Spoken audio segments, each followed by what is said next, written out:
Estamos ao vivo, show de bola. Pessoal que estava ansioso, hoje é o dia. Hoje é o dia que a gente vai falar sobre tendinopatias e bursopatias.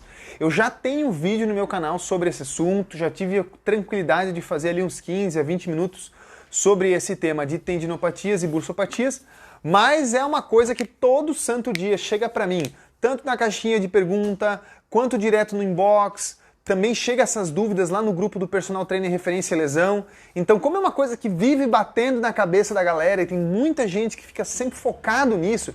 Ah, Murilo, eu recebi um cliente assim, assado é tendinite. Ah, é bursite. E sempre essa história. E todo dia eu recebo isso no consultório. É claro que se eu recebo esse tipo de pergunta é porque ela é uma dúvida latente do meu público. E eu faço questão de resolver essas dúvidas, né? Mas a gente precisa amadurecer o conteúdo, amadurecer o entendimento, o raciocínio. Não dá mais para ficar naquele arrozinho e feijão, né?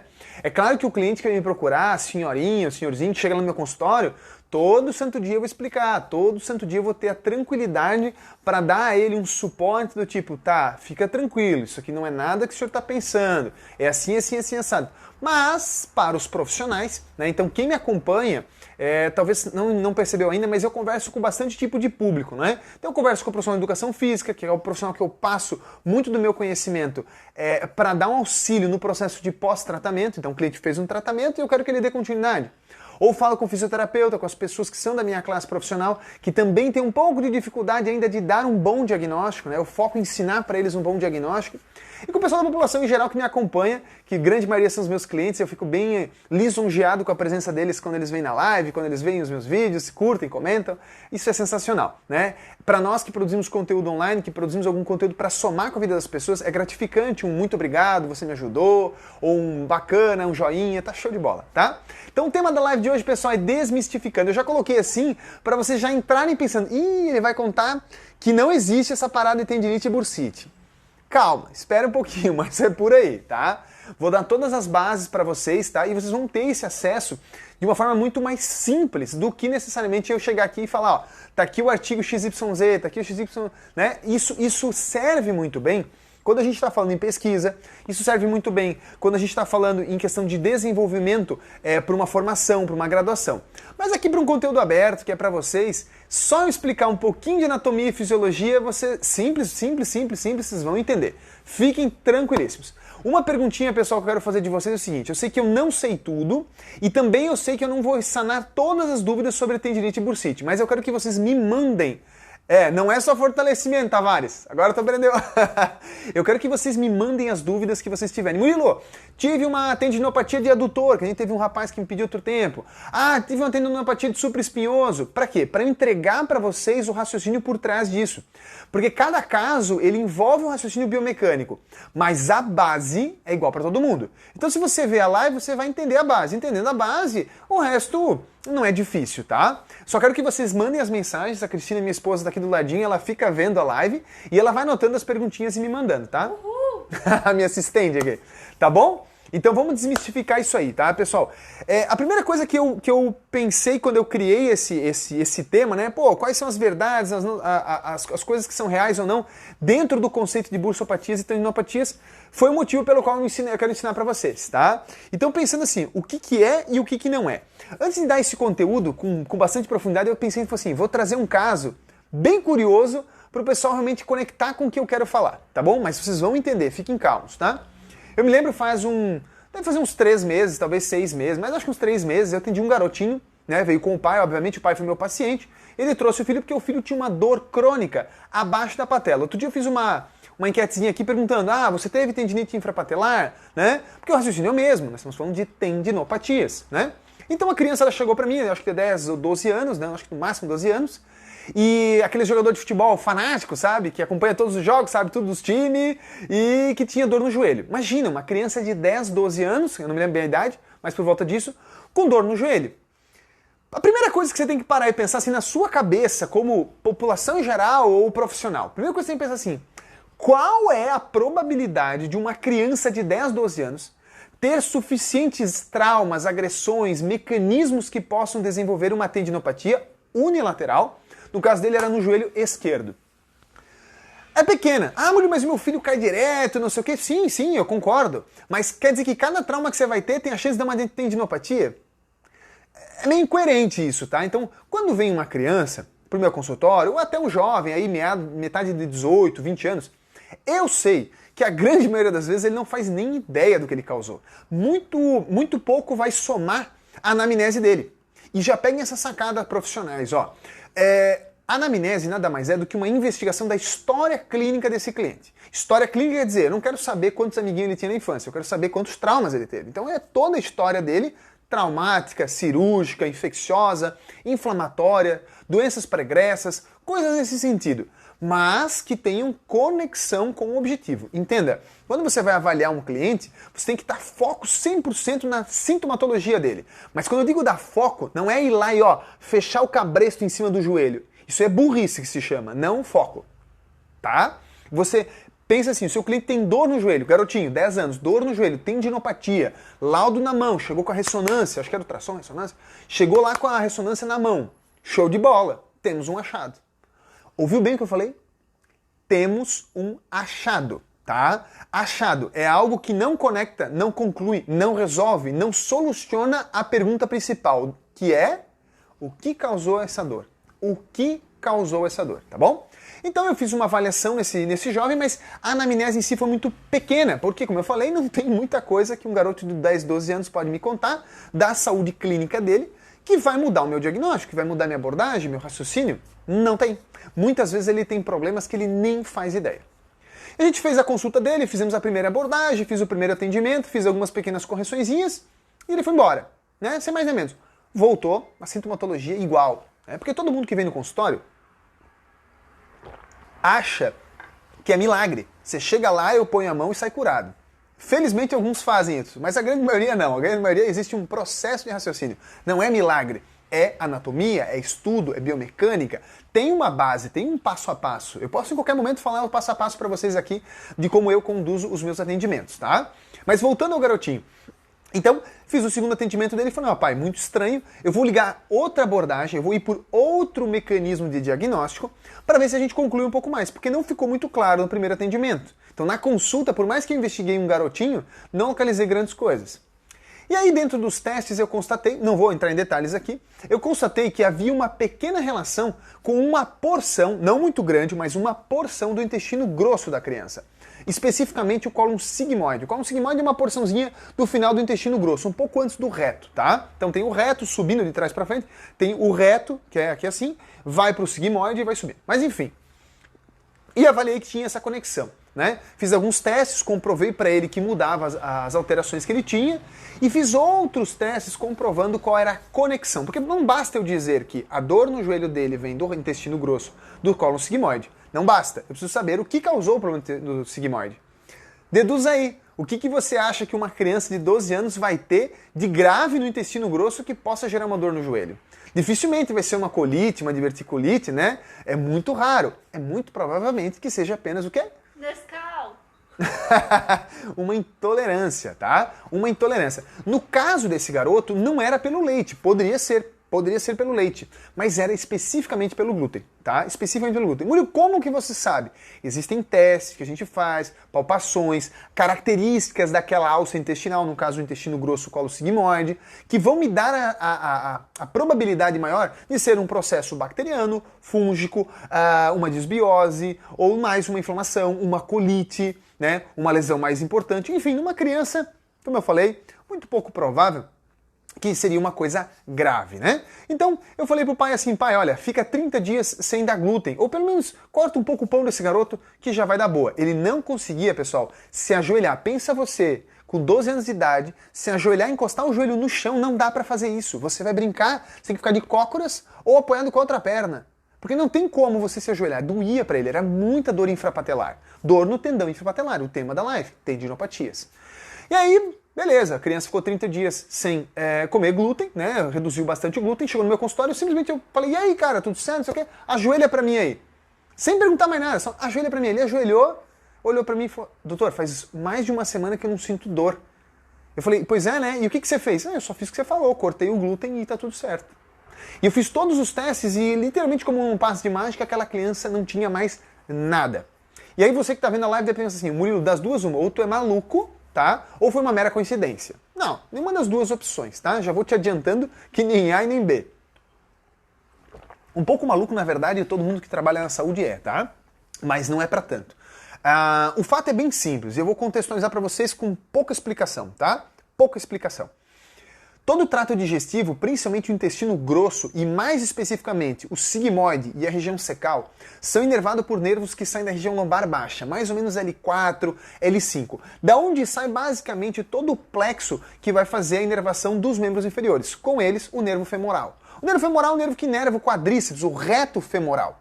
Tá? E a inervação do reto femoral vai alterar a informação neurológica que esse músculo recebe.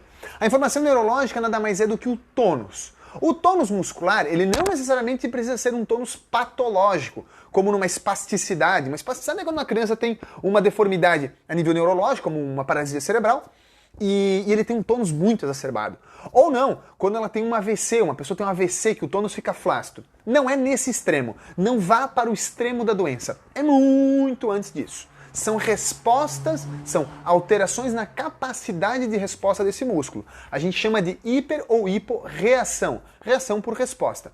Lembre-se, quando você avalia função, e aqui grifem profissionais de educação física e fisioterapeutas, você não avalia doença, você não diagnostica doença, você avalia função e disfunção. Disfunção fisioterapeuta, função fisioterapeuta e profissional de educação física. Olha o E aqui nessa história, ok? Então se você tem algum quadro de alteração funcional, você pode procurar um dos dois. Se você constatou uma disfunção clássica, você precisa tratar isso com o fisioterapeuta, ok? E se porventura qualquer um dos três tiver o azar, qualquer um dos dois, desculpe, tiver o azar de pegar uma doença, né, faça a gentileza, encaminhe para o médico, que é o especialista dessa área, ok? Então, esse garotinho, então, ele tinha essa queixa basicamente por esse contexto, pessoal. O intestino grosso afetando o nervo femoral, alterando o tônus do quadríceps, traciona a patela no sentido cranial para cima e um pouquinho lateral, gerando um estresse mecânico muito grande da patela. Vocês estão entendendo, pessoal? A minha assessora aqui me pediu para que, se vocês estão entendendo, deem coraçõezinhos aqui. Não sei onde fica, acho que é aqui. Cliquem no coraçãozinho. Aproveita, clica nesse aviãozinho aqui que eu sei que ele é para compartilhar. Eu tenho certeza que alguém vai ajudar essa live, tá? Coração, não sei o que lá, entrega para as pessoas que a Cristina falou aqui. Mas enfim, voltando ao assunto, tá, pessoal? O que eu quero que vocês entendam? Que o corpo é todo conectado. E essa respostazinha simples, marota, tá? Que aconteceu ali, faz essa patela tracionar superiormente e inflamar o tendão infrapatelar. Agora pensa comigo, se esse quadríceps ele está tracionando a patela para cima, faz mais sentido que ele está... Vamos falar de um termo bem simples, que um colega me perguntou outro dia no Instagram. Faz mais sentido que ele esteja mais forte ou menos forte? Eu vou usar esse termo, mas não é o correto. Mas me parece que ele está mais forte ou menos forte. Pensa aí, tá? Você que está me ouvindo a live. Veja o que você acha. Se ele tracionou, provavelmente ele está mais forte. Ou seja, a resposta do tônus dele está aumentada. Se você usar como conduta para abordagem terapêutica ou manutenção o aumento da atividade do quadríceps, não parece que a coisa vai piorar? Você está ampliando um padrão disfuncional. Mas a gente vai falar mais sobre isso, tá bom? Eu só queria deixar a história desse garoto para criar essa pulga atrás na orelha para vocês já irem conectando, tá? Existem milhões de causas para as tendinopatias, vocês vão ver na live. Mas o objetivo é explicar um pouco mais sobre a base. Sabendo a base, você sabe as causas. É moleza, tá bom? Esse era o histórico, a historiazinha que eu queria conectar com vocês para vocês tentarem entender esse caso, tá? Bom, pessoal, então assim, ó, vale agora a pena a gente determinar o que é e o que de fato não é uma tendinopatia. Eu fiz uma colinha aqui para poder criar um raciocínio para vocês. Bom, tendinopatia, pessoal, focando na estrutura. Agora a gente está falando de estrutura. A tendinopatia nada mais é quando aquela estrutura que não é tão contrátil, a gente sabe hoje por estudos muito minuciosos que o tendão ele tem sim estruturas contráteis, mas muito pequena, infinitamente menor do que no ventre muscular. Então você tem um músculo, vamos dizer que ele tem esse tamanho aqui, ele tem uma conexão aqui e uma conexão aqui, que é o tendão, todo profissional da saúde sabe disso, e no meio tem um músculo, que é contrátil, ok? A extremidade tendínea, ela serve basicamente para ancorar esse músculo e principalmente transferir a carga por entre os tecidos. E entre os tecidos. O que isso quer dizer? Que o músculo ele não vai transferir carga, desculpe, o tendão ele não vai transferir carga só do ventre muscular, daquele músculo, vamos dar um exemplo aqui, o bíceps, né? Então, ele não vai transferir carga só de uma região para outra. Não é só isso. Não é tão simples assim. Esse tendão ele tem a responsabilidade de transferir dessa estrutura do ventre para todas as estruturas do braço. Todas. Desde a extremidade tendínea mesmo, propriamente dita, o osso, muito fundamentalmente o osso, a face, os envoltórios faciais e até mesmo as estruturas mais nobres, como os nervos, os vasos e tudo mais. Então, quando você pensa numa tendinopatia, você não pode pensar exclusivamente no tendão. Mas a nomenclatura, a definição é uma inflamação dentro do tendão. E essa inflamação também já foi muito debatida, porque no passado se falava de tendinite, depois tendinose, depois se enquadrou como tendinopatias. E a verdade é que não se sabe exatamente tudo o que acontece dentro dessa estrutura. Sabe-se que há uma inflamação, mas sabe-se também que em alguns quadros existe uma necrose, uma tendinose. Então há uma perda, literalmente uma morte de alguns tecidos. Mas volto a dizer lá atrás no início da live, não fique tão focado na patologia. Saiba que a tendinopatia é uma inflamação do tendão, sim, por uma sobrecarga. Sobrecarga, olha como é simples. Sobrecarga. Aquele músculo, aquela estrutura, aquela região onde tem a inflamação, ela está recebendo uma demanda de energia aumentada. Energia aumentada, certo? Então não importa o tendão que seja o seu supraespinhoso, o infrapatelar, o adutor, o isquiotibial, sei lá. Não interessa, ele está hiper solicitado. Se familiarize com esse termo. Hiper solicitado. Eu ensino para os meus alunos muito isso. Ó, gente, o tecido está hiper ou hipo solicitado. Ele está com mais demanda do sistema ou menor demanda do sistema. Ele está tendo um gasto maior de energia, ok? Simples assim? É. E as bursopatias, Murilo? Da mesma forma. Uma bursa, ela é muito geniosamente colocada pelo Criador ou pela evolução, seja lá o que você acredita, em pontos onde há um grande nível de estresse mecânico, sobretudo cisalhamento. Então você tem lá na região do quadril, você tem na região do ombro, você tem na região do tendão patelar também, existem bursas ali também. Mas para que serve isso? Para basicamente reduzir o atrito, né? Então uma estrutura tendínea, ela não tem vamos dizer assim, ela não tem uma capacidade tamanha de deslizamento em relação às outras estruturas, por isso ela tem essa parte da própria bainha que vem ao redor, dos tecidos colágenos que tem ao redor e também a própria bursa. Então é quase que concomitante que você sempre vai ter uma tendinite associada a uma bursite. Mas repito, não se foque somente na estrutura, nós vamos falar a causa desse processo e como de fato tratar. Galera, espero que vocês estejam entendendo, tá? O termo, o raciocínio aqui não é tão básico, mas também não é tão avançado, tá? Eu acho que tá todo mundo mais ou menos acompanhando. Beleza. Então, o que é uma tendinopatia vocês já entenderam, né? Inflamação do tendão por sobrecarga, a mesma coisa a bursa. Uma inflamação do tecido, daquela bolsinha fofinha, que tem como objetivo reduzir o cisalhamento e a compressão, também para sobrecarga. Ótimo. Fácil, né? Então, o que causa isso? Olha, tem N possibilidades. Mas eu quero que você entenda primeiro o que não é uma bursopatia, uma tendinopatia. Hoje eu falei isso para um cliente. Você tem dor no joelho ou você tem dor no ombro? Não procure um ortopedista. Você é condenado por falar isso. Condenado. Porque, meu Deus, como assim, Murilo? População em geral e profissionais, entendam uma coisa. Toda vez que você tem dor, não significa que aquele local tem uma lesão. Não.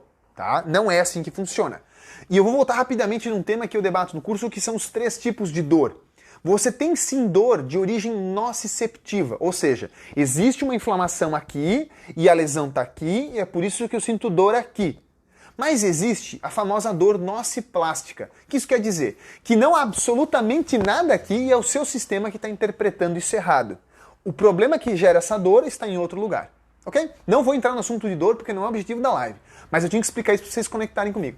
Então, se você tem dor no ombro, não vá no especialista ortopedista de ombro, tá? E não é para puxar farinha para mim não, hein? Vá num clínico geral, um bom clínico geral. Ah, eu quero saber se eu tenho uma doença no corpo. Eu vou lá e faço exames de rotina num médico clínico geral. Eu quero saber se eu tenho um desequilíbrio no meu movimento global, assim, na minha estrutura do corpo. Eu vou num fisioterapeuta, clínico geral. Clínico geral. Eu quero saber se eu tenho um problema nutricional. Eu vou num nutricionista clínico geral. Certo? Ah não, eu tenho um problema de tireoide e eu quero tratar de forma natural. Então eu vou procurar um especialista na área de nutrição que trabalha com problema de tireoide. Mas quem vai te dizer isso? O clínico geral. Por que é importante fazer isso? Porque a grande maioria dos clientes que chegam hoje no meu consultório, eles já chegam com uma conta bancária 700, 800 reais negativa. Por quê? Por ignorância. Não porque eles foram no clínico geral ou não porque eles foram no médico. É porque eles viram no professor Google que quando você tem dor no joelho, muito provavelmente é joelho, é menisco, é ligamento, é isso, é aquele outro. E o que eles fazem? Vão lá e fazem a maldita de uma ressonância. E eles chegam pra mim, doutor, tá aqui. Meu problema é esse. Eu falo, tá, e daí? O pacote é o seu problema? Não me interessa o seu exame. Eu quero saber de você, das suas queixas, das suas dores. Deixa o pacote em cima da mesa. Eu faço a consulta. 95% dos casos são assim, tá? 98% dos casos são assim. Eu faço o exame clínico inteiro, avalio o paciente inteiro, trato o paciente, ele sai bem. E os exames, doutor? Eu falei, e eu preciso? Eu não te pedi exame. Você trouxe por quê? Eu não falei que isso era o seu diagnóstico. E isso é 98% das pessoas. Então, se você tem dor no joelho, se o seu aluno tem dor no joelho, primeira coisa, procure um bom clínico geral. Depois você vai ver se você tem problema. Agora, é muito simples, né? Você foi lá, teve um torce de joelho, ouviu um ruído, tá com o joelho travado, inchado, tem mais chance de você achar alguma coisa na ressonância. Fora disso, meu amigo, é besteira. Então deixe para o profissional que é especialista ou que pelo menos tem uma visão um pouco mais detalhada definir se você precisa de exame, tá bom? Comece num clínico geral. Tenho dor no corpo? Procure um clínico geral, um bom clínico geral. Depois, se o seu quadro for de fato, de fato você rompeu o supraespinhoso, procure o melhor especialista ortopedista em cirurgia de supraespinhoso, se você achar, que só faça ele, porque esse é o objetivo, tratar cirurgicamente. Agora, se não for, esqueça. Esqueça, você está perdendo seu tempo. Você está indo para um especialista que só enxerga aquilo o dia inteiro, ele só faz aquela cirurgia o dia inteiro. Se ele olhar o teu tendão um pouquinho alterado, ele vai dizer assim, é disso. Quando que, na verdade, tem nada a ver. Tá? Então, faz o favor e anota isso, tá bom? Isso não é uma tendinopatia, tá? Não é uma tendinopatia. As tendinopatias, elas são específicas, ok? Bom, acho que todo mundo entendeu o que é e o que não é, né? Como conduzir. Se vocês tiverem dúvidas, vão deixando aqui nas mensagens para mim e agora eu vou explicar as causas. Para explicar, eu digo as causas, né? Porque tem várias. Mas para explicar as causas, vocês precisam entender o começo da tendinopatia. Como eu falei, existe um desequilíbrio biomecânico. Então aquela articulação, vamos pegar o exemplo o ombro. Tem uma tendinopatia de supraespinhoso. Estudos bem recentes mostraram que pessoas que têm alterações no ombro, por exemplo, no direito, certo? Dor e alterações. Vamos lá, eu tenho dor no ombro, fui lá e tem uma lesão de labrum. Tem um espessamento do tendão da cabeça longa do bíceps. O ombro oposto está exatamente igual ou pior. Os estudos já mostram isso. Quer dizer que o exame de imagem não mostra nada? Não. Não. Você começou com dor no ombro, procure um clínico geral. Você caiu, teve um trauma no ombro, não mexe ele mais, pode até arriscar fazer uma ressonância, pode até arriscar fazer um ultrassom se você quiser. Existe uma situação particular. Eu sempre falo isso em todos os meus conteúdos, excluindo os traumas. Excluindo os traumas. Excluindo os traumas. A pergunta é, quem é que mais chega no consultório? Quem é que mais chega lá no estúdio de personal? É o cara que passou de um trauma faz 2 dias, 10 dias? Ou é o cara que começou com uma dor de início insidioso? Começou do nada?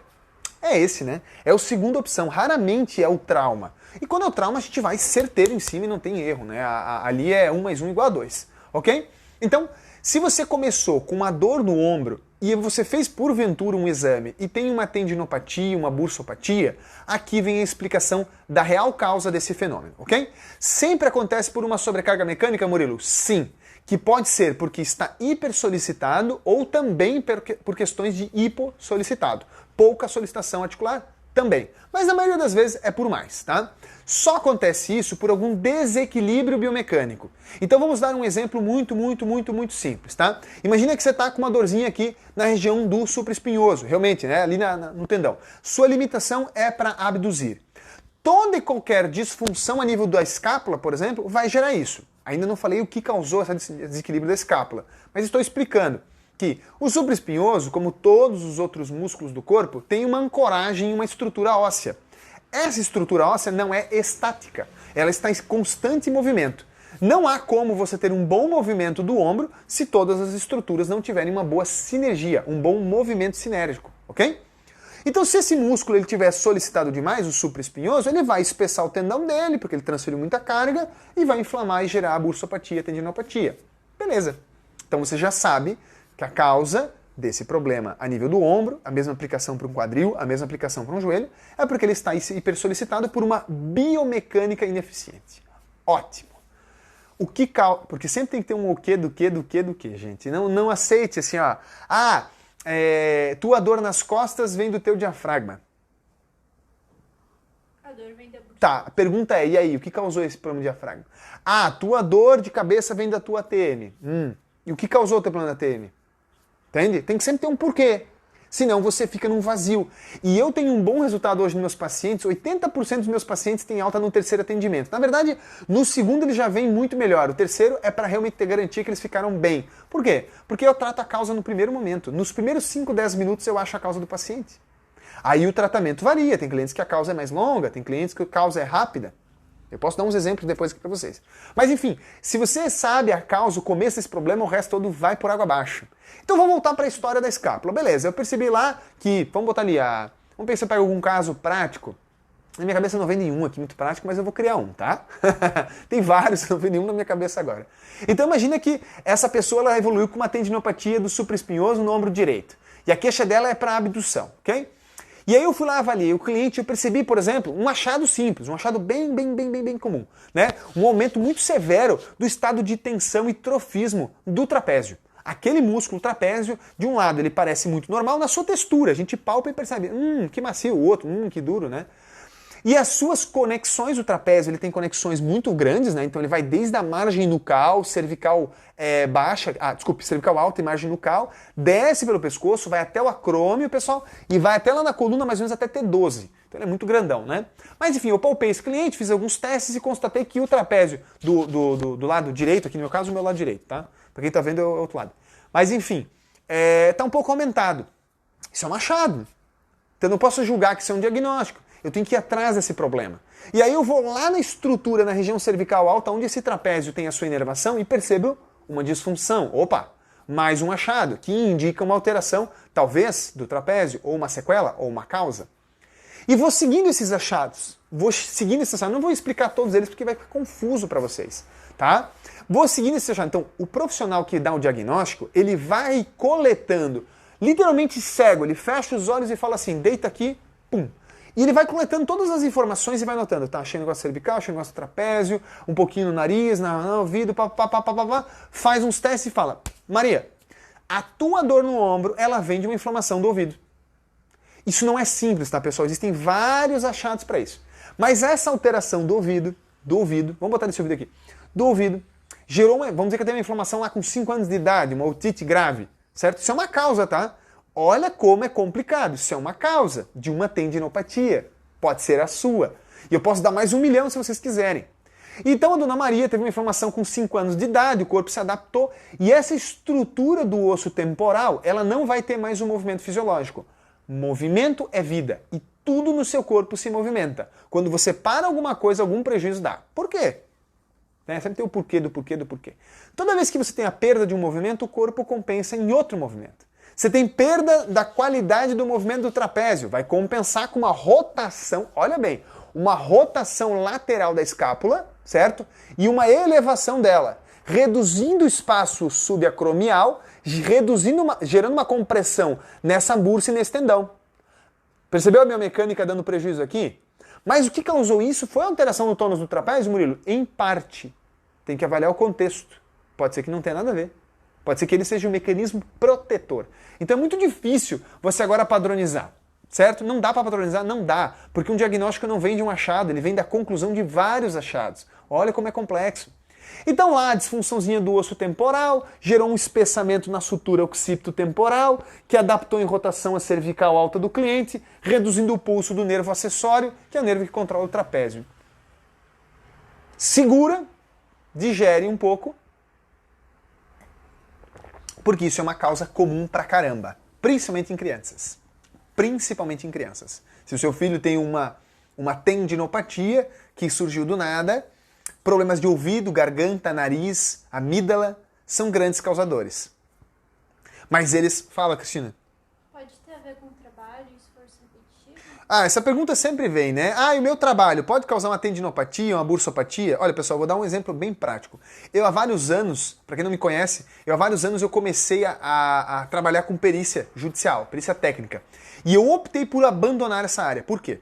Porque tudo se justifica que o culpado é o empregador, que o culpado é o trabalho, que o culpado é o movimento repetitivo. Isso é mentira. É incoerente, é absurdo, não faz sentido nenhum. O problema é você, meu amigo. Você que está mal adaptado ao trabalho. Se você tem um corpo saudável, equilibrado, biomecanicamente eficiente, o seu trabalho ele pode até te cansar. Por quê? Porque você faz aquilo muitas vezes, né? Muitas vezes. Mas nem de longe ele te causa lesão. Por quê, Murilo? Porque sempre que você tiver com a biomecânica correta, com o movimento eficiente, tudo normal, sempre que você estiver produzindo um movimento que de alguma forma perturbe para o seu corpo, ele compensa. É como eu estou aqui sentado há um tempão para vocês. Vocês vão ver que várias vezes eu me mexo, viro para um lado, viro para o outro. Isso é inconsciente.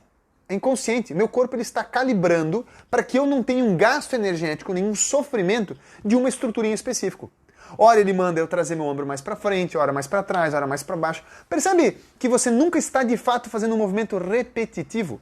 Repetitivo é fazer isso aqui, ó, do mesmo jeito, várias e várias vezes, anos e anos. Você nunca vai conseguir, não, cara. Porque daqui a um pouquinho, o teu corpo ele começa a cansar, ele começa a criar um padrão diferente, ele começa a mudar a posição do punho, mudar a posição... Você entendeu? É patético isso. É ridículo.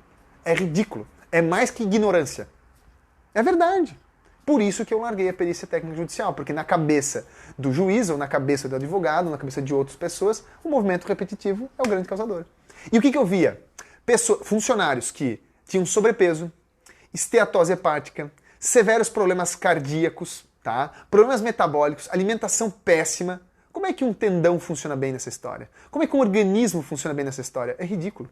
É ridículo. Mas isso tem associação com o trabalho? Não. Tem associação com o cliente se não cuidar da saúde dele. Se ele não cuida da saúde dele, por que o empregador vai cuidar? Então você finge que não vê isso e vai contra a sua ética profissional, você pula fora. Optei pelo profissional. Tá? Respondido? Ótimo. Então vamos lá. O que causa, vocês já entenderam, gente, sempre excluindo os traumas. Acabei de atender hoje à noite uma mulher que ela teve uma queda dentro de casa e ela teve uma ruptura de 50% das fibras do tendão supraespinhoso. Foi traumático, o mecanismo foi lá e lesionou. Não tem como a gente negar, não tem nada a ver com o ouvido dela ou qualquer outra lesão, tá bom? Mas entenda que sempre uma tendinopatia está associada a uma sobrecarga mecânica, junto com a bursopatia, sobrecarga mecânica, decorrente de um desequilíbrio biomecânico, que tem um estupim, um começo, que muitas vezes está distante do local. E pode ser qualquer coisa. Eu dei o exemplo de um ouvido, eu podia dar o exemplo de uma laringite, eu podia dar o exemplo de uma esofagite, eu podia dar o exemplo de um problema a nível hepático. Eu posso dar o exemplo que você quiser. Por quê? Porque tudo tem conexão com tudo, o corpo é uma unidade. Aí como você vai explicar isso? Se você quer explicar isso com fisiologia, com anatomia, com biomecânica, com sistema facial, você pode aplicar com o que você quiser. Muitas vezes você não vai ter nem explicação.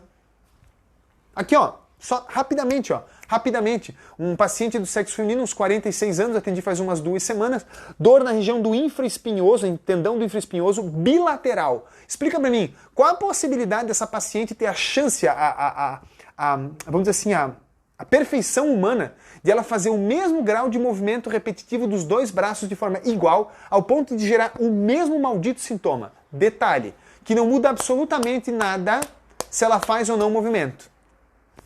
Impossível isso. É humanamente impossível. Sabe qual era a causa dela? Tireoide. Bruno, mas como que a tireoide altera o infraespinhoso? Ó, rapidinho, pessoal, não é esse o objetivo da aula, tá? É só para vocês conectarem. A tireoide tem inervação cervical média, C4, C5, C6, por ali. Média para baixa, né? Daquela região ali sai a inervação de toda a musculatura do manguito.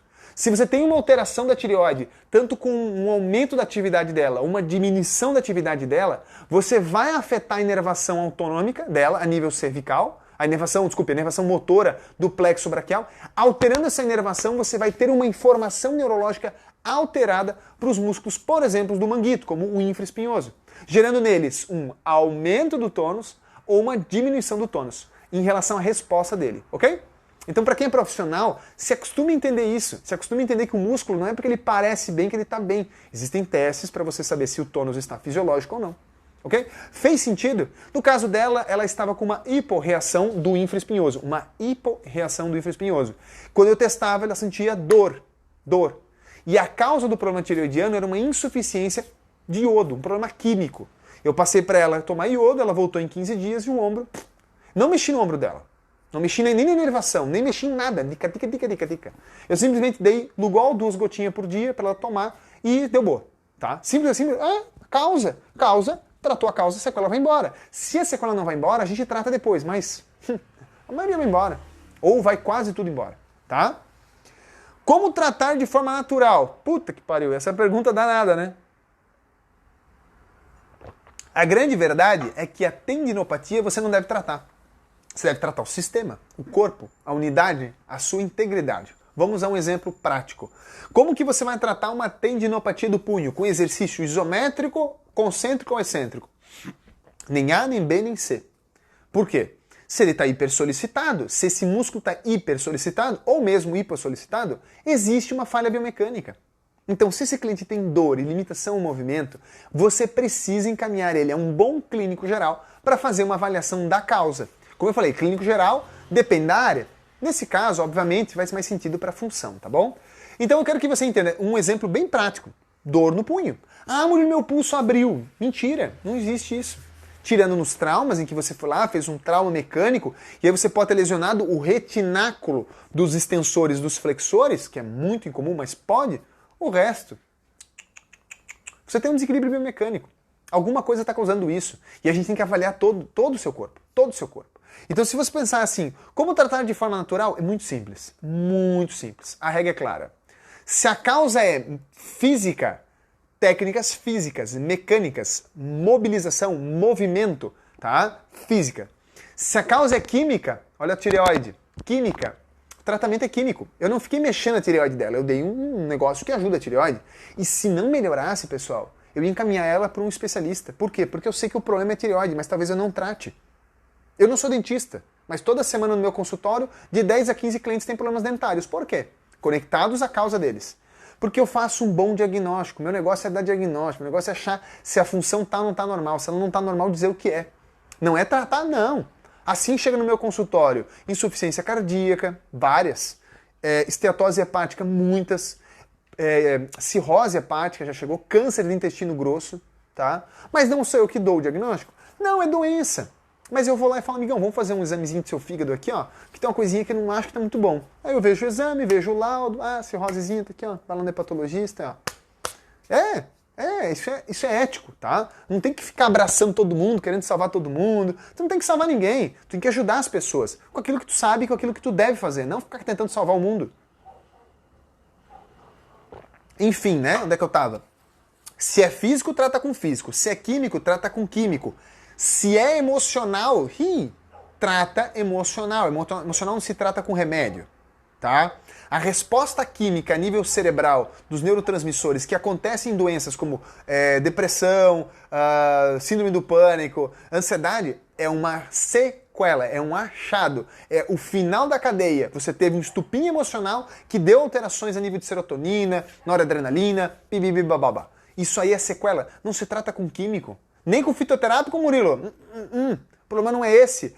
Trate a causa. Depois você pode tratar as sequelas. Ele tem uma deficiência na taxa de reabsorção de serotonina ou na produção de serotonina. Beleza, quer dar alguma coisa para estimular? Aí sim, mas depois você tratou a causa. Não faça mancada. Então, se você é profissional de tratamento, tá vendo essa live, seja coerente. Seja coerente, tá? Não venha me dizer que você trata tudo... eu trato tudo com fitoterápico. Não, claro, porque tudo é químico nessa terra. Eu trato tudo com técnica emocional, claro, porque todo mundo o problema é emocional, né? A pessoa caiu, torceu o joelho, estourou o cruzado, isso é emocional. Foi por causa que ela tinha, sei lá, brigado com o irmão. Fala sério, acorda pra vida. Sua terapia não é impecável, a minha terapia não é impecável. Tanto que eu falei, eu recomendo um monte de gente. Eu acho que a pessoa que eu mais encaminho o paciente hoje é médico e dentista. Por quê? Porque eu pego... E educador físico, né? Profissional de educação física. Principalmente pro pós-tratamento. Então, atendi o cliente, vi que agora é só estabilizar essa coluna. Eu não vou ficar fazendo exercício com ele se eu sei que tem outro profissional que faz exercício tão bem quanto. Não preciso. Eu tratei a causa, o começo, o meio e o fim. Ele só precisa fazer um processo de manutenção. Quem é que eu vou encaminhar? Profissional de educação física. Entendeu? É assim que funciona. Então, são 4 situações. Físicas, físico. Químicas, químico. Nutricionais, alimentares e blá. Emocionais, com técnicas emocionais. E existe uma quarta esfera que eu vou evitar de dar muita profundidade aqui, pessoal, porque vai criar uma certa intriga, talvez, entre vocês, uma certa confusão. A gente pode falar mais pra frente sobre ela, que é o corpo energético, a visão energética, que já é tratada há milhares de anos pela acupuntura, tem outras técnicas que também abordam muito bem hoje em dia, mas que se tem ainda muita dúvida do que é o que não é, tá? Dentro da minha abordagem profissional, dentro do trabalho que eu e minha esposa dedicamos a fazer, do tratamento de causas, tá? Eu me comprometo com as causas físico-químicas, a Cristina com as causas emocionais e energéticas, a gente não tolera tratar sequelas, não tolera, ouviu bem o que eu quis dizer? Não tolera. Se eu sei que o problema do meu paciente é o intestino grosso e ele está morrendo de dor nas costas, eu olho para ele e falo assim, até você não mudar a alimentação, tomar a suplementação que eu mantei, você vai sofrer 30, 40 dias com dor nas costas e eu não posso fazer nada. Ai, doutor, não pode fazer um alongamento, a massagem, a manipulação? Eu não. Você quer ir lá no fulano fazer e correr o risco de se machucar? Vai lá e faz. Eu não. Não tolero, é incoerente. Ok? Então, as causas são várias. E os tratamentos são objetivos. Físicos, técnicas de mobilização, de manipulação, de energia muscular, técnicas faciais, técnicas que são associadas ao tecido miofacial, muscular, ligamentar, articular, técnicas específicas para equilibrar a tensão dos tecidos neurológicos. O modelo neurológico é um dos que eu mais amo trabalhar. Técnicas para melhorar principalmente a forma, o trajeto com que o sangue chega, por exemplo, no tendão. Olha que engraçado, você tem uma tendinopatia aqui. Tendinopatia aqui. Se a causa for um problema gástrico, e agora você sabe que pode. Se ela for um problema gástrico, uma das vias que ela pode atingir é a via vascular. Como assim via vascular, Murilo? Sempre que o seu corpo tem uma inflamação a nível central muito mais importante, por exemplo, no estômago, ele vai dedicar todo o fluxo sanguíneo para curar o seu estômago. Dane-se o seu punho. Dane-se o seu punho. E isso acontece pela via vascular, o modelo vascular, tá? Circulatório. Se você tem, por exemplo, uma epicondilite, né? Tendinite, epicondilite, bursite, sei lá o que, ite, tudo, né? Se tem uma epicondilite, o fluxo vascular que vai lá e vai curar, porque você sabe que para curar uma inflamação tem que ter marcadores inflamatórios para fazer uma cicatrização, tem que ter células que vão lá e fazem a reparação. Os mastócitos têm que ir lá e comer a inflamação e fazer uma cicatrização. Como é que eles chegam lá? Através do seu sangue. Se tiver uma estenose, um estreitamento da subclávia, por exemplo, por uma disfunção de primeira costela, do gradil costal, por um problema, por exemplo, respiratório, você teve lá um problema respiratório, uma deformidade torácica. Pós-Covid?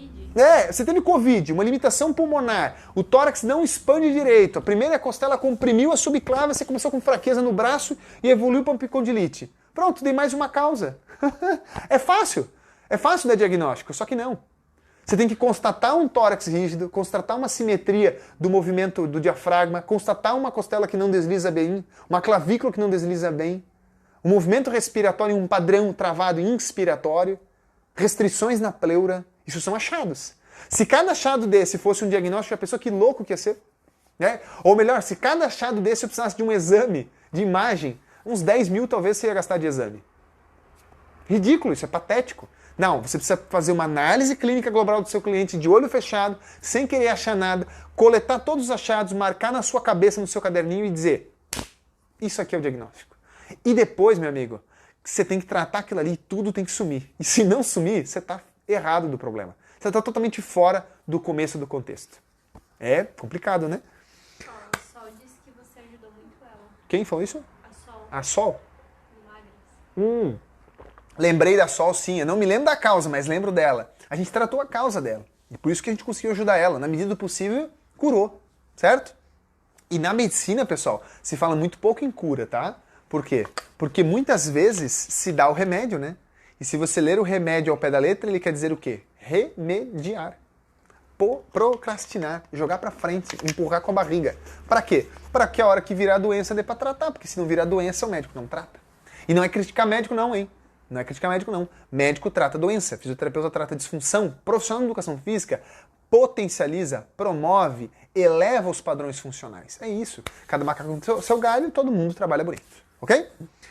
Murilo, o impacto no corpo físico. Putz, se tudo que eu falei não resolveu ainda, vamos com uma outra. Tendinite de calcânio. Tendinite de Aquiles, lá no calcânio, tendinite de Aquiles. Milhões de situações. Milhões de situações. Mas uma bem simples, pessoal, bem simples. Dependendo do contexto disfuncional que você tenha, e aqui eu não vou aprofundar muito para não deixar muito complicado para vocês. Dependendo do contexto biomecânico que você tenha, é muito comum que o seu corpo ele vá ajustando as tensões da fáscia. A fáscia é um tecido conectivo que interconecta tudo, desde as vísceras até os ossos e tudo mais. Esse sistema miofacial ele se interliga também com o sistema neurológico e cria estratégias para reduzir a carga em algumas regiões, transferindo elas para outras regiões. Nesse jogo de chove não molha, não vou entrar em detalhes cada um, senão a gente vai ficar louco, né?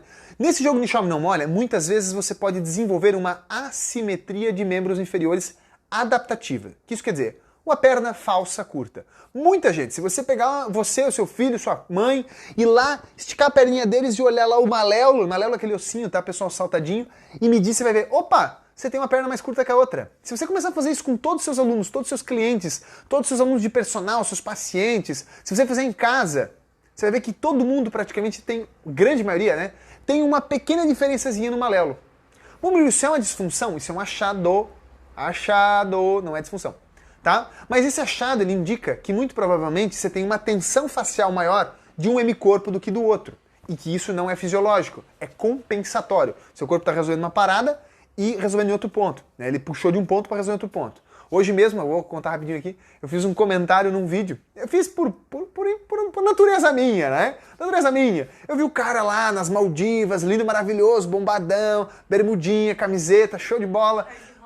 Bem hard rock, assim, bem musicão no fundo. Ele andava assim com a sacrilíaca esquerda presa, mas presa, que eu acho que qualquer um via aquele negócio. E eu, como bom fisioterapeuta, fiquei quase angustiado.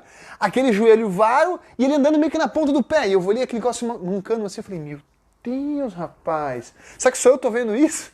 E aí eu comentei embaixo, pô, que bacana o lugar e coisa e tal, mas não consegui de reparar isso, aquilo. Cara, deu umas 60 e tantas curtidas e vários comentários.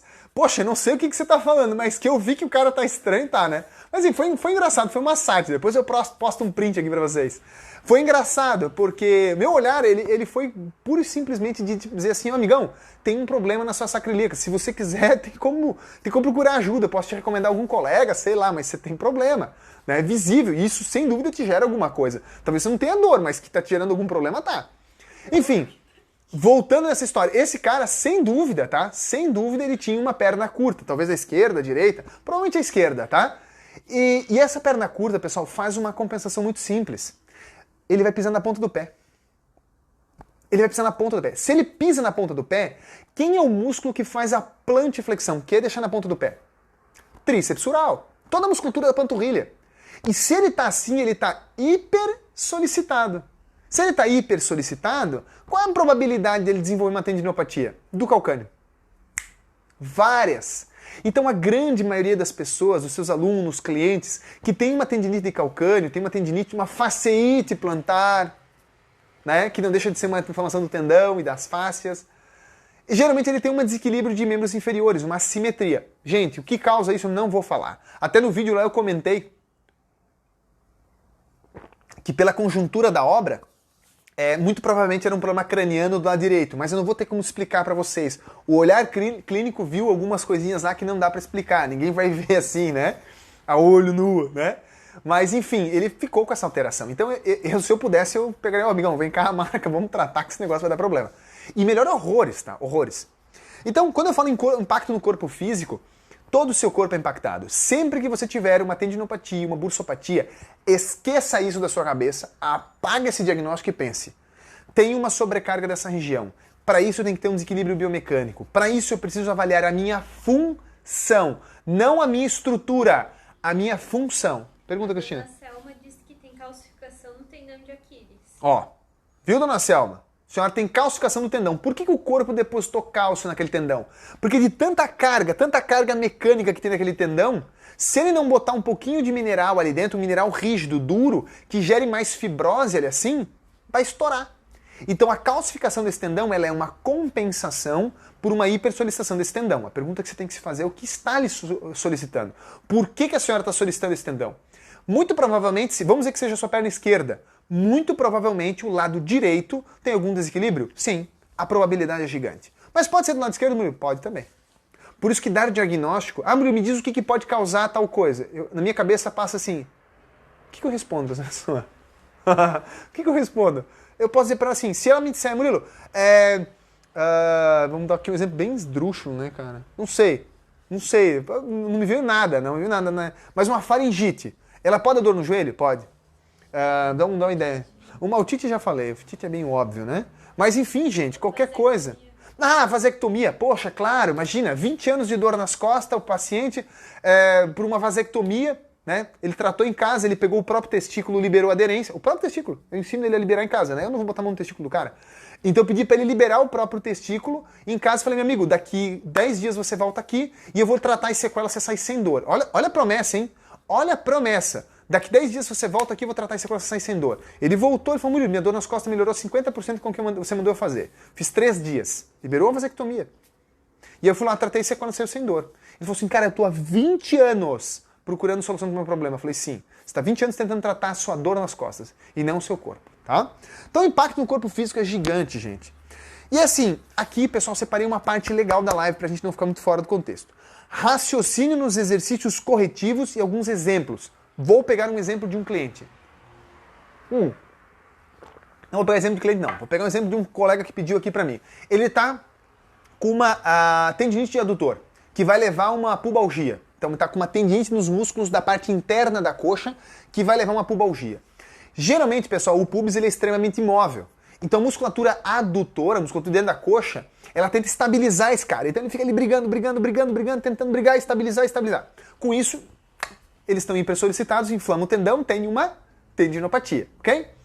E você tem que se perguntar, o que causou essa hipersolicitação dos adutores e a hipermobilidade da região do pubis? Tem testes que a gente faz para saber se o pubis está hipermóvel. Eu não fiz isso assim, né, do além, né? Não é assim que funciona. Geralmente são restrições na parte posterior, na articulação sacroiliaca, na coluna lombar, no assoalho pélvico. Podem ser problemas ginecológicos, testiculares, problemas penianos. Pode ser muito facilmente próstata, se é uma pessoa mais de idade, geralmente. Já peguei alguma dor lombar por problemas prostáticos, tá? Pode ser problemas de bexiga, mulherada que aí que fez cirurgia de bexiga, lifting de bexiga, desenvolveu uma pubalgia, tá? Pode ser uma recidiva de uma ruptura, Murilo? Pode. Ele pode ter rompido, por exemplo, o adutor da coxa direita por um trauma, certo?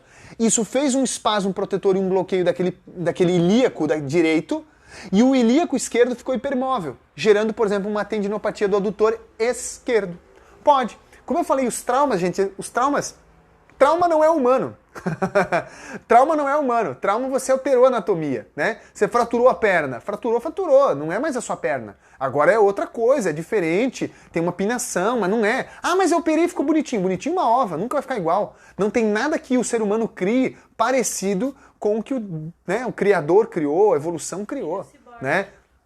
Não tem como, é impossível, tá? Então cuide da máquina que você tem o máximo que você puder, porque não tem o que fazer, tá?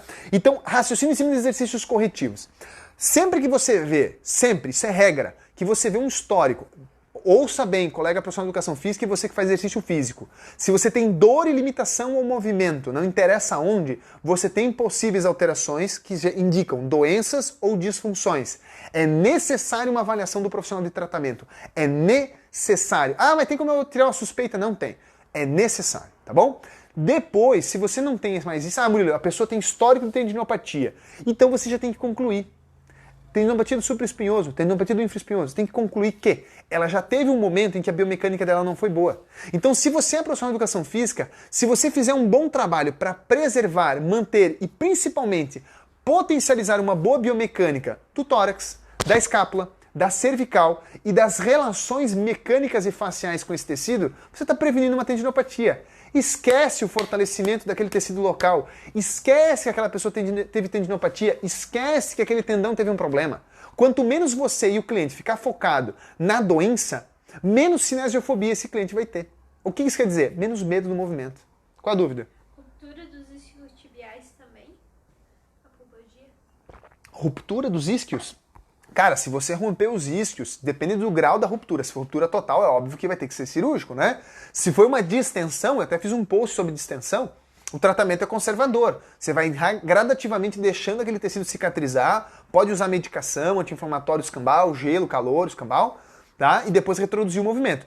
Tem que ver que grau é essa ruptura, tá? Você me deu uma informação um pouco vaga. Mas lembrando, é um trauma. Só que como estava sua biomecânica na hora do trauma? Olha só, Murilo, eu fui jogar bola, quando eu fui lá no final do campo, que eu dei um pisão e voltei, pum, estourou. Olha que patético isso. Quer dizer que o problema era o campo, era a chuteira, era a bola, era o dia, era a sexta-feira? Não tem nada a ver. Você tinha uma biomecânica ruim, uma falha biomecânica, que predispõe a uma hipersolicitação dos isquiotibiais e rompeu. Por que não rompeu do outro lado? Entendesse? Você tem que cuidar com isso. Agora não, você estava jogando bola de boa, firme e forte, o cara te entrou com uma dura lá. E pum, deu um hematoma gigante e rompeu ali. Ah não.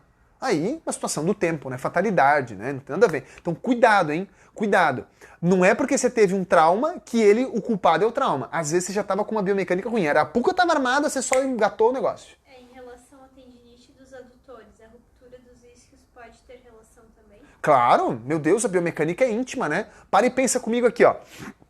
Para e pensa comigo. Se eu falei que muito provavelmente esse pubis está hipermóvel, a probabilidade é gigante.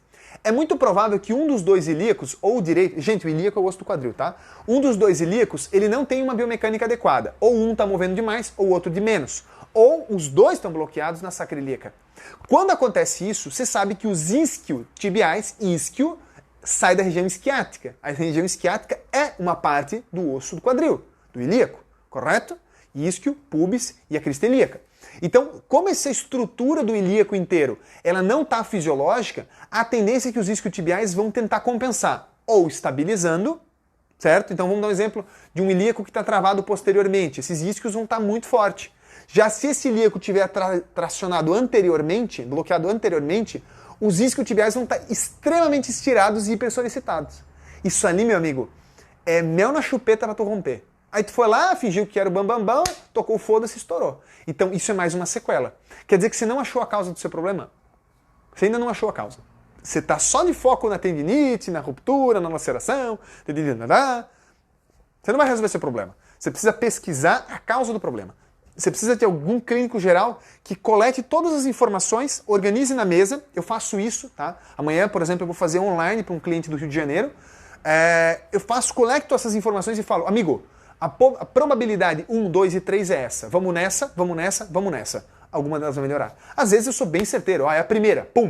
Às vezes vai na segunda. Eu também não acerto tudo, né? Mas a gente tenta diminuir do mais óbvio para o menos óbvio. Certo? É mais óbvio que a distensão dos isquiotibiais tem uma relação com um problema local no ilíaco. Mas se esse ilíaco estiver bloqueado por um problema na TM, tem que avaliar a TM. Caramba! Entende? E pode, Murilo, claro, geralmente é contralateral. Você pode ter uma DTM na esquerda e um bloqueio no ilíaco direito, tá? Inclusive a posição. Se o temporal tiver em rotação póstero-interna, a tendência é que esse ilíaco aqui esteja posterior. Isso é biomecânica, anatomia, movimento crânio-sacral, ritmo craniano. Tá? Isso é estudado desde 1939, ou melhor, é fundamentado desde 1939. Então é coisa velha. Tá? Essa biomecânica mais minuciosa dos movimentos artrocinemáticos é o que define o sucesso e o insucesso de uma terapia. A conexão com o corpo inteiro, principalmente com o corpo químico e emocional, define isso. Entenda, esse conjunto de pele, músculo, osso, ligamento que você tem aí, isso não é nada. Nada. Você não é isso, você é o que está dentro disso. Você é o que você pensa e o que você come. O que você pensa e o que está dentro de você é a sua luz. A sua matéria, ela é vivida daquilo que você consome. Então, se você come porcaria, você tem uma matéria de lixo. Se você come comida de qualidade, você tem uma matéria boa. Fora isso, meu amigo, você não é mais nada do que isso. Nada. Você é basicamente matéria e energia. Na verdade, hoje os estudos mostram que você é 99,9% energia, 0,01 matéria. E desse 0,01, 10% humano, 90% bactéria. E aí você fica quase meio louco, né? Porque é tipo, tá, o que eu sou de verdade? Então, parando para pensar, se você tem o emocional equilibrado, o energético equilibrado, a parte nutricional equilibrada, a chance que seu problema seja puramente físico. Dentro do corpo físico, você pode ter problemas exclusivamente mecânicos, exclusivamente neurológicos, exclusivamente vasculares, exclusivamente respiratórios, exclusivamente linfáticos, imunitários, faciais, ósseos, estruturais, ligamentares. Capite? Então, o impacto do exercício é muito grande, né? Bruno, qual é o melhor exercício? Porque aí começa a vir aquelas perguntas. Qual é o melhor exercício para quem tem tendinite de adutor? Aí sempre vem aquele faça exercícios na fase excêntrica, faça exercício não sei o que lá, use o peso não sei o que lá. Hoje eu vi um videozinho, que a menina com uma epicondilite, com um pezinho assim, um elástico puxando aqui, ela fazendo isso aqui. Eu falo, muito funcional isso. Realmente, bem útil, ela usa isso todo dia, bem funcional. Quando que se ela tratasse a causa correta, ela não ia ter mais dor, e ela não tendo mais dor, mas tendo as sequelas de uma epicondilite. Quais são as sequelas de uma epicondilite, Murilo? Por exemplo, ela vai ter uma perda da qualidade de recrutamento dos extensores. Ela vai lá e promove qualquer exercício de puxar e empurrar, ela está trabalhando funcionalmente. Qualquer um. O que isso quer dizer? Não tem melhor exercício uma epicondilite. O melhor exercício uma epicondilite, para uma tendinite na região dos extensores, para uma tendinite do punho, é tratar a causa. Depois que a causa foi tratada, você promover exercícios funcionais que respeitem, principalmente, uma boa biomecânica. Entendeu? Então não tem como eu ter um punho forte com um ombro fraco. Biomecânica básica. Estabilizadores versus efetores. Se você não entende isso, você está fazendo cagada. Se você não sabe como trabalhar estabilizador antes de efetor, está fazendo cagada. Isso é base. Biomecânica, ok? Depois, desenvolvimento motor humano. Se você não entende como se desenvolve o movimento de uma pessoa, eu te pergunto, como que você aprendeu a mover seus braços? Quando que você aprendeu a se sentar? Se você não entende o passo a passo que uma criança constrói o movimento, você também não sabe lidar com o movimento. Você não sabe nem avaliar a função e também não sabe conduzir o movimento. Você que está me assistindo, que não é profissional, você tem que pensar assim, como o bendito do teu filho aprendeu a sentar? Como que ele aprendeu a ficar de 4? Qual foi o passo a passo? Isso explica muito do protocolo de tratamento. Isso explica muito do protocolo de treinamento. Tá bom? Então entender biomecânica, entender desenvolvimento motor humano e ter um raciocínio claro acerca de doenças, disfunções. Você tem que entender um pouco disso. Você não precisa saber todos os músculos, todos os nervos, todos os vasos. Isso é besteira. Isso o Sobota te ensina, tá? Isso o livro de anatomia te ensina. Ajuda muito, mas não é a solução. Você precisa ter um protocolo simples, claro e fácil de avaliar a função bem, entender as bases da biomecânica, anatomia e fisiologia e aplicar o movimento. Depois, meu amigo, é prática. É fazendo, morrendo e aprendendo. Dia e noite, tá? Então eu não vou ensinar nessa live, quero que a maioria, acho que ia querer, me dá 3 exercícios poderosos para quem tem tendinite de adutor. Vai estudar. Me dá 3 exercícios muito bons que você usa numa tendinite de supraespinhoso. Não sei. Por quê? Primeiro porque eu não passo exercícios para os meus clientes se eu não conheço a causa. Quando eu sei que ele tratou, que a causa está resolvida, aí ele pode fazer exercício. Inclusive eu oriento num e-bookzinho lá de exercício só para coluna. Por quê? Porque eu sei que tem gente que não pode pagar um personal. Mas eu oriento. Amigão, se você tá de alta, teu movimento tá bom, tá show, você tá show. Você precisa de exercício, cara. Exercício. E não vem me dizer que não sabe fazer. Se você não sabe fazer, pega alguém que te acompanha na internet, algum personal que faz assistência online, vai na academia, pega um personal trainer que entende no negócio. Agora pergunta, você tem que achar um cara que sabe fazer, né? Achar qualquer Zé Ruela aí tá cheio, né? Aquele que vai te largar na máquina e dizer assim, não, pra tua tendinitezinha, faz aqui a maquinazinha. Faz aquele exercíciozinho que eu vi hoje lá no vídeo, que eu olhei aquilo lá, fiquei pensando, porra é essa, cara? Pra que serve isso? Sabe? Olhando aquele negócio eu não sabia o que fazer. Né? Não comentei, porque daí dá maior intriga, né? Então não comentei. Mas entende, você não pode ser esse tipo de profissional, você não pode procurar esse tipo de profissional, tá bom? Se você tem uma dor, uma limitação, procure tratamento, com clínicos gerais. Depois você vai especializando se for o caso. Que nem o caso daquela mulher da tireoide que eu falei. Se eu ver que o quadro dela não melhorar tão bem, que daqui a pouco ela dá uma crise, eu vou pedir uns examezinhos para ela e falar assim, pum, vai-te embora, vai fazer consulta com o endócrino e procura lá, depois você volta aqui. Mas e o meu ombro? Vai lá, depois você volta aqui. Confia em mim, fica tranquila. Vai dar tudo certo, tá? É assim que eu oriento os meus pacientes. Então, o exercício físico precisa de monitoramento. Precisa de um profissional que saiba avaliar você. Ele tem que, pelo menos, avaliar se a tua função está normal ou não. suspeitar se você está compensando ou não, entender de biomecânica e desenvolvimento do motor humano. Se ele fizer isso, amigão, 90% de chance de ele não fazer cagada no seu ombro, no seu quadril, na sua tendinite, não sei aonde que você teve. Já não vai fazer cagada. E se ele for um pouco mais esforçado, não só ele vai manter bem, como ele vai te potencializar. Porque quando você sai de uma fisioterapia, sai de uma cirurgia, primeiro, fui lá, fiz uma cirurgia de reconstrução de supraespinhoso. Gente, a cirurgia é só o start para o tratamento. Só o start. Não é o fim. Depois você vai para a fisioterapia. Tá, beleza, é uma parte do processo. Mas depois você tem que ter a função boa. E a função boa não é só tu conseguir levantar o braço, campeão. Você tem que conseguir fazer seu trabalho o dia inteiro sem sofrimento. Tá? Sempre excluindo os traumas. Sempre excluindo os traumas. Vou dar um exemplo próprio. Ó, Murilo, eu mesmo. Eu, meados de 2015, tive um acidente. Eu tive uma queda com o meu ombro, fiz uma lesão relativamente extensa no manguito rotador como um todo, não teve ruptura de nada. Tá? Eu sou a prova viva de como funcionam esses quadros. Mas eu tive uma lesão de um estabilizador passivo muito importante, que é a região do labrum. Tá? A popular lesão em SLAP. Eu tenho ela num grau um pouco menor, não é bem considerável uma lesão de SLAP clássica, tá? Mas só para quem é profissional tentar entender. Mas enfim, uma lesão no labrum. O labrum, ele estabiliza a glândula humeral, ele estabiliza o húmero na glândula humeral. Então, se a minha escápula estiver perfeita, se a musculatura coaptadora da minha escápula humeral, que no caso é o manguito, estiver perfeita, eu não vou sentir nada. Nada. Agora, se eu não fizer um bom trabalho de manutenção, um fortalecimento, um exercício corretivo, um exercício para manter aquela articulação, como o labrum ele já está alterado, é um quadro, olha que interessante essa parte, é um quadro estrutural, anatômico, estrutural, irreversível. Irreversível quer dizer, não dá para eu fazer nada que vá voltar igual. Se eu fizer uma cirurgia, pode melhorar, mas pode piorar. Mas igual só Jesus Cristo. Tá bom? Então, não tem como. Então eu tenho que fazer estratégias para manter aquela estrutura anatomicamente bem. Como é uma ruptura de labrum, ela deixa o meu ombro hipermóvel. O excesso de movimento aumenta, exacerba a solicitação de alguns músculos do manguito. O que acontece quando o músculo está hipersolicitado, gente? Tema da live? Tendinite, bursite. E eu posso ir lá com dor ou sem dor, lá fazer ultrassom no meu amigo, na minha amiga Julieta lá, e eu vou ver que tem a tendinopatia. Pô, então você tem a tendinopatia e não trata? Não. Não é que eu não trato a lesão. Desculpe, eu não trato a tendinopatia, a bursopatia. Eu busco manter a minha escápula, o meu ombro, o meu tórax, a minha glândula humeral bem estabilizado, para evitar a sobrecarga daquela região. Então eu tenho que ter um conhecimento aprofundado de biomecânica para não forçar ainda mais os músculos que já estão solicitados. Vou dar um exemplo. Eu não forço muito o bíceps.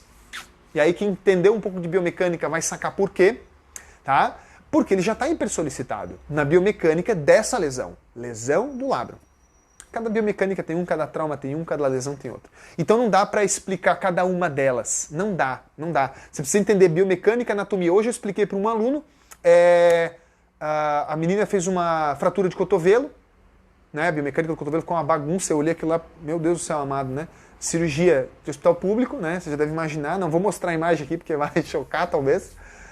E ele falou, e aí Murilo, o que eu posso esperar? Eu falei, olha, pensa na biomecânica. Se você não sabe a biomecânica e anatomia e desenvolvimento do motor humano, você não vai saber se virar. Felizmente ele sabe. Então eu dou umas acentuadinhas. Isso foi dentro da comunidade, da comunidade do Personal Trainer Referência em Lesão, nosso canal fechado só para falar com o profissional de educação física, né?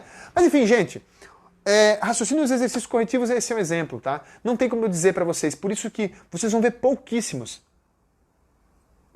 vídeos meus dizendo assim, 3 exercícios bons para quem tem tal coisa, 4 exercícios ruins para quem tem tal coisa. Se vocês quiserem esse tipo de coisa, vão procurar em Instagram de profissional de educação física, tá? Profissional de educação física, que é o cara que orienta exercício, para um cara que já tratou.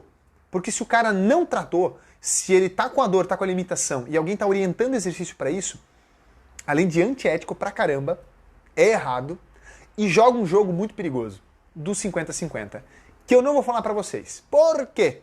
Porque do dia 3 ao dia 5 de maio vai acontecer um evento 100% online, gratuito, que vocês já estão cansados de ver eu falar aqui, que é um evento chamado No Limite, que eu vou explicar o passo a passo para o profissional de educação física de como pegar uma lesão, ou melhor dizendo, Como pegar um cliente que teve um histórico de tratamento conservador e cirúrgico, no caso que eu vou usar em prática, vai ser conservador, tá?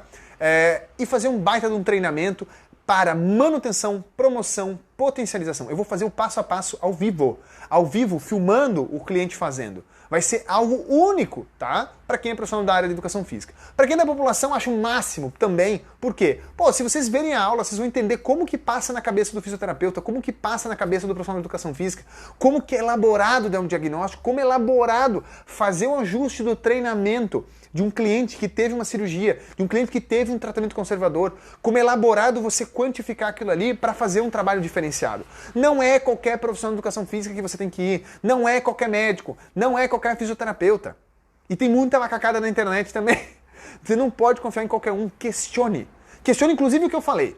Bota aqui embaixo nos comentários ou bota na caixinha depois que eu acabar a live. Diz assim, Murilo, eu não entendi isso aqui, eu não concordo com isso aqui, eu não acho que isso aqui que você falou tá certo. Duvido, bota lá. Eu quero saber se eu estou errado, tá? Bom, gente, eu acho que estou chegando no meu limite, né? Convido vocês a acompanharem o evento No Limite, do dia 3 ao dia 5 de maio. Tenho certeza que vocês vão gostar. O conteúdo que eu tinha para passar para vocês é isso. Para quem teve dúvida e eu não respondi, gente, desculpa, às vezes o tempo da live vai correndo, mas o que eu queria entregar para vocês é isso. Se vocês gostaram ou tiveram alguma dúvida, deixa um comentáriozinho, compartilhe o vídeo com vocês, tá? Nulis Inverma. Não entendi aí, mas tudo bem. Bom, qualquer dúvida, pessoal, estou à disposição, tá? Vou deixar uma caixinha, vou salvar a live para os malandrão aqui que não viram a live do começo, tá? Que não marcaram o horário lá às 20h57, como eu avisei. Para quem não viu a live, vou deixar gravado no Instagram, no IGTV, certinho, como eu sempre faço. Depois vai pro canal do YouTube também. E pode mandar dúvida para mim na caixinha na sequência, beleza? No mais, amanhã um bom feriado para todo mundo, né? Amanhã é dia de Tiradentes, então aproveitem aí e tenham um bom feriadão para vocês. Um abraço! Tô encerrando.